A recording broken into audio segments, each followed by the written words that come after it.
What's up, guys? Welcome back to Lila Auto. Today we are currently in a 2007 Chevrolet Traverse.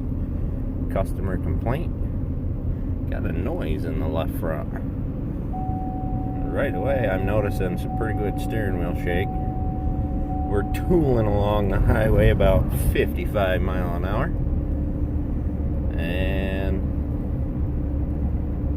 definitely feel a little bit of shake in the left front, but the customer says you go around the corner you can hear a click. Don't know whether it's brake related. Sounds to me like maybe half shaft or wheel bearing related, so we're gonna tool it on around the corner here and get it up to the garage, and we'll see what we got, see what I can hear. Alrighty, we got up here to the garage. It's been a struggle this morning so far. Got a Jeep in here on the lift. Battery's dead. Can't get it started. My jump pack's in the Blazer. The Blazer's at this customer's house where I picked this up. So we're off to a good start. Anyways, we got her nosed in here, and we're going old school today. We got the floor jack under it, got the front end jacked up, got a jack stand on this side, the other side's jacked up so we can spin the wheel.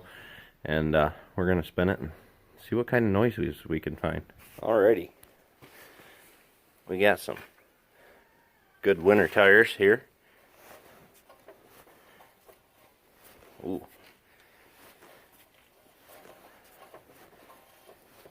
Sounds to me like we got a bit of a backing plate scrubbing problem. So, let's get this wheel popped off and see what we can see in the backing plate. Alright, we got our wheel off. And right away I see somebody's recently installed a new wheel bearing. These are new studs.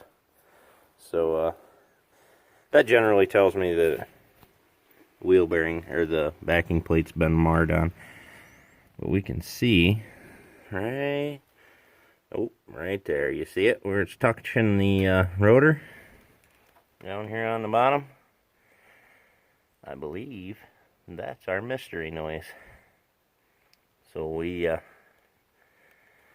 get this one pushed back out. Yeah, you can see it right there. It's scrubbing on the edge of the rotor. We'll get that pushed back out. Get the wheel back on and torqued. We'll take it for a rip. If there's no more noise, we'll run it back down to the customer, and she can have a better day. That don't look right either. That really don't look right. That's pretty tight right there. Maybe we'll have to look into that for him. Maybe whoever put the caliper back on last put a twist in it. Alrighty. See you guys on the next one.